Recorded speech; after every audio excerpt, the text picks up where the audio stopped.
This video series is going to deal more with the dining room uniforms than with your culinary uniforms.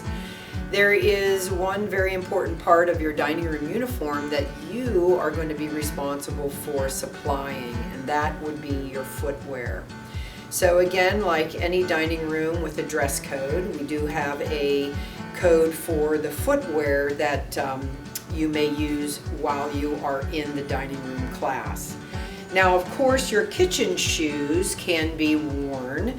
As you can see from the examples, obviously the shoes need to be black and they need to be leather, and they need to not have any kind of decorative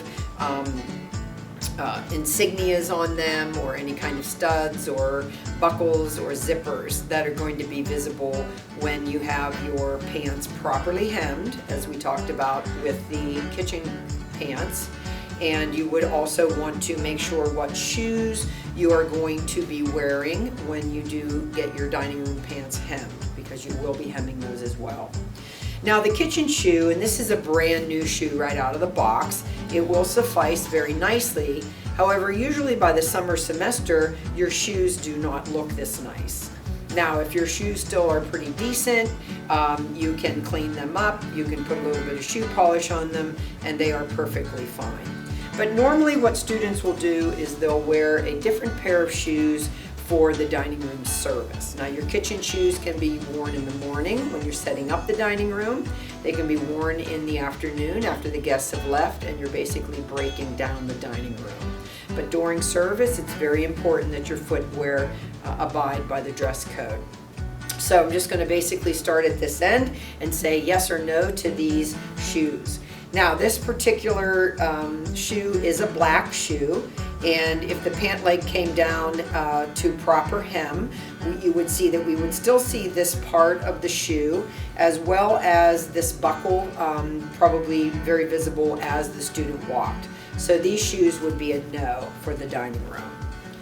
These ones as well, because of the zipper on the side being very visible. Other than that zipper, these shoes would be adequate. This buckle obviously would be far enough under the pant leg that you wouldn't see it, but because we can see that zipper, these shoes would be a no. These shoes would definitely be able to be worn. As you can see, they are flat black with no decoration on them whatsoever. One of the things I would probably warn the students, though, as you start to get into shoes with heels, is that a lot of times when you're on your feet for 2, 3, 4 hours at a time, that might be a comfort issue with you. So you could wear these during service and then change back into your kitchen shoes after service, after the guests have gone. This particular shoe, I would say for my criteria, I would say I'd need to see it with your pants on. This would concern me just a little bit, depending on how much of it would be visible. So I wouldn't give you a thumbs up or a thumbs down on this shoe until I actually saw it on you, or the instructor saw it on you with your pants.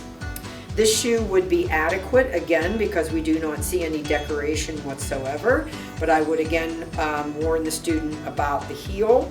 You probably wouldn't want to go with a high heel that would be any taller than this. Again, just for comfort's sake as you are working in the dining room. The kitchen shoe, as we mentioned, very appropriate as long as it is clean and in good repair. This is a black shoe, yes, but it is a rubber shoe and it is more like a clog. So this shoe would definitely get a no to be able to be worn in the dining room. This shoe is a black shoe, but as you can see, it is rather broken in, and also the fact that it is not leather, it is cloth, so this would be a no on this shoe. The other thing that we want to consider with our footwear is, of course, the type of socks that you're going to be wearing. In the kitchen, something like a black sock or a white sock is appropriate, but in the dining room, I usually have my students steer away from white socks, just simply because if you get a flash of that white as you're walking, it's going to be kind of disruptive or disturbing for the guests to see that. So I highly suggest a pair of solid black socks, and for my ladies, something like a knee-high or a kind of a opaque, sort of like a trouser sock, again without any design, just a nice straight black sock. So these are the items that you are going to be responsible for when it comes to the dining room uniform. We're going to also cover in a video talking about the dining room uniform packet. We're going to also be opening those packages and show you how to take care of that uniform so that you're ready for class on day one.